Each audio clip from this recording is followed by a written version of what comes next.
ऐसी उपजाऊ भूमि दे रहे हैं और जिससे कि किसानों को नुकसान होगा। भविष्य के अंदर किसान आज सड़कों पे हैं, परेशान हैं। हमारे पूर्व विधायक हैं, वो भी यहाँ पर सड़कों पे आज पिछले 20 दिन से धरने के ऊपर बैठे हैं। सरकार के अधिकारी से लेकर सारे इसमें मिले हुए हैं, सभी मंत्री इसमें मिले हुए हैं यहाँ के। और भविष्य में सरकार को अभी समय रहते चेत जाए, वरना इस आंदोलन को और उग्र करना पड़ेगा। जितने मंत्री है, सारे मंत्री घोटाले में लगे हुए हैं। इनको लगता है कि अब भाजपा की सरकार आने वाले टाइम में आएगी और इनकी सरकार आनी नहीं है, इसलिए जितना लूट सको इतना लूटो। ये बस राम नाम की लूट है, लूट सके तो। साथ है केंद्रीय कृषि राज्य मंत्री कैलाश चौधरी जैसलमेर आए हैं।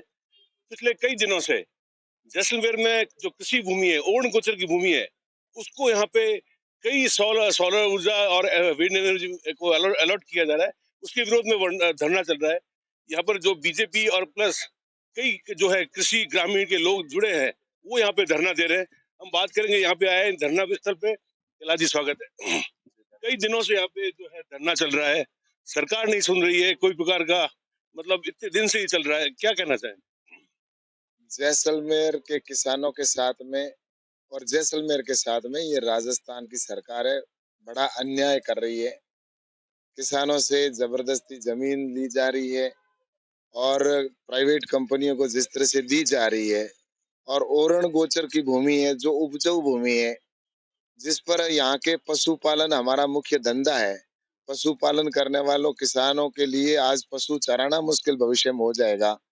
और जो बंजर जमीन पड़ी है, लाखों बीघा जमीन हमारे यहाँ पर बंजर है, उस जमीन को ये अलॉट नहीं कर रहे हैं।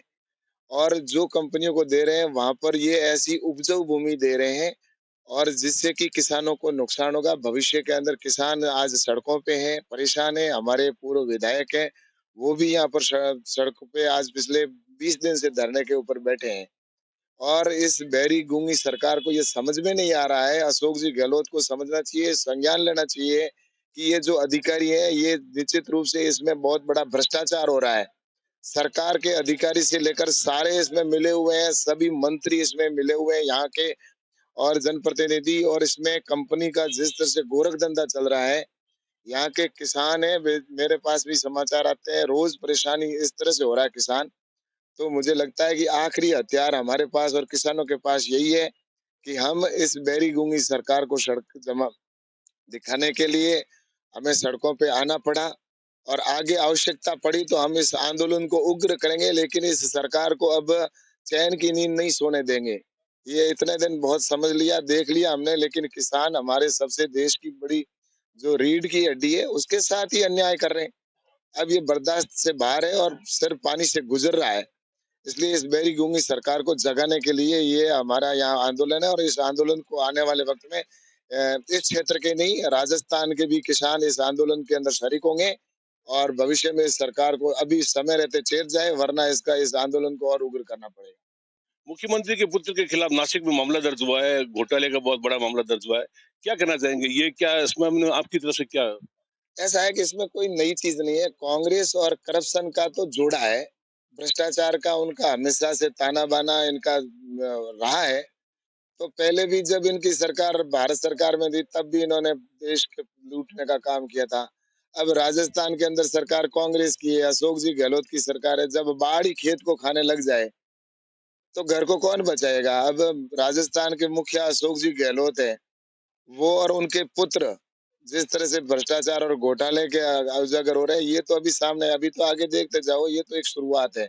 इस राजस्थान में जितने मंत्री है, सारे मंत्री घोटाले में लगे हुए हैं। इनको लगता है कि अब भाजपा की सरकार आने वाले टाइम में आएगी और इनकी सरकार आनी नहीं है, इसलिए जितना लूट सको इतना लूटो। ये बस राम नाम की लूट है, लूट सके तो, जितना वो एक कहावत है ना, उस तरह से ये लूटने में लगे हुए हैं। और राजस्थान का तो अब भगवान भरोसे ही मुझे लग रहा है, क्योंकि इन्होंने तो सिर्फ एक ही मानस बनाया कि अब 5 साल क्या भविष्य में जिस तरह से पूरे देश के अंदर भाजपा की सरकार आ रही है और सभी प्रांतों में जैसा कि देख रहे हैं कांग्रेस का सुपड़ा सब जगह साफ हो गया है, तब उनको लगता है कि हमारे यहाँ पर भी नाव डूबने वाली है। और इसलिए हम तो इस डूबते टाइम में जितना ले सके उतना ले लें, बस ये लगे हुए हैं। कश्मीर फाइल्स जो है काफी सराहा रही है, क्या कहना चाहेंगे? जो कार्रवाई उस समय होनी चाहिए वो हुई नहीं। ऐसा है कि वो फिल्म नहीं है, वो उस समय का और उस समय की सच्चाई है। और वास्तव में उस फ़िल्म को देखने के बाद में एक ये जो इतिहास के अंदर जो इन्होंने छुपा के रखा है, भगवान भी माफ़ नहीं करेगा।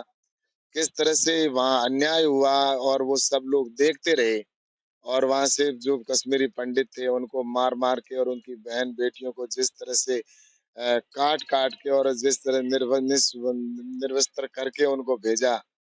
आज आँसू आते हैं उसको फ़िल्म वो उस सीन को देखते हुए। मुझे लगता है कि अब जनता जाग चुकी है और इस इतिहास को देखने के बाद में निश्चित रूप से मैं कह सकता हूँ कि अब ये सच्चाई सामने आई कि उन्होंने कांग्रेस ने अपने काल के अंदर क्या काले काम किए थे, किस तरह से अन्याय हुआ था उनके समय में, ये एक सच्चाई सामने लाने का काम इस समय इस मूवी के माध्यम से देश की जनता के सामने आई है। उसी का परिणाम है कि आज इतिहास के अंदर इतनी कभी दर्शकों ने फ़िल्म नहीं देखी। रिकॉर्ड बना है कि इतने लोग इस फ़िल्म को देख रहे हैं और टॉकीज़ों के आगे टिकट नहीं मिल रही है, तो इसके पीछे कारण है कि देश की जनता को अब समझ में आया कि हमारे साथ में 60 साल तक इन लोगों ने क्या-क्या किया। राजस्थान में लॉ एंड ऑर्डर बहुत बिगड़ा हुआ है। धौलपुर में एक पति के सामने उसकी पत्नी का रेप किया जाता है। क्या हालात हो रहे हैं? मैंने कहा नहीं राजस्थान तो भगवान भरोसे चल रहा है।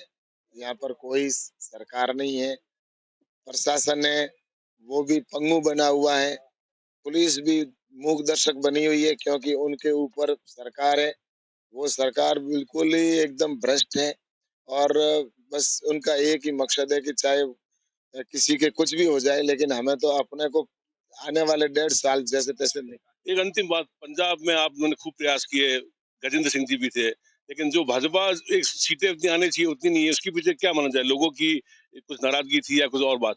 मैं पंजाब के कार्यकर्ताओं को धन्यवाद दूँगा कि उन्होंने प्रयास किए, मेहनत की और उसका परिणाम ये रहा कि वहाँ पर हमारा पिछले वोट बैंक से हमारा वोट बैंक इस बार बढ़ा है।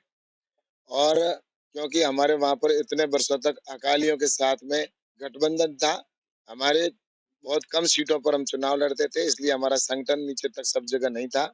लेकिन अब अच्छा हुआ कि हमारा गठबंधन खत्म हुआ और अब भविष्य के अंदर हमारे कार्यकर्ताओं की मेहनत से और आने वाले समय में लोकसभा का जब चुनाव आएगा, उस लोकसभा के चुनाव के अंदर जिस तरह से मानस बना हुआ है जनता का, मैं वहाँ रहा हूँ। देखा है सभी राष्ट्रवादी विचारधारा के लोग हैं और राष्ट्रवादी विचारधारा की सरकार भाजपा को जीतेंगे, सभी सीटें वहाँ पर लोकसभा की भाजपा की आएगी। ये थे कैलाश चौधरी जो बता रहे थे कि आने वाले लोकसभा चुनाव में पंजाब जो है, पंजाब में भाजपा बहुत बेहतर प्रदर्शन करेंगी, राष्ट्रवादी लोग हैं और कई प्रकार के जो नए परिणाम आपको देखने को मिलेंगे। इसके अलावा उन्होंने बताया कि जो उरण गोचर की भूमि है, जो मतलब अलॉट की जा रही निजी कंपनियों को, उसके खिलाफ भी बहुत बड़ा आंदोलन आने वाले दिनों में भाजपा व अन्य ग्रामीणों द्वारा किया जाएगा। यह बहुत जल्दी होने वाला है। विमल भाटिया, जैसलमेर, राजस्थान तक के लिए।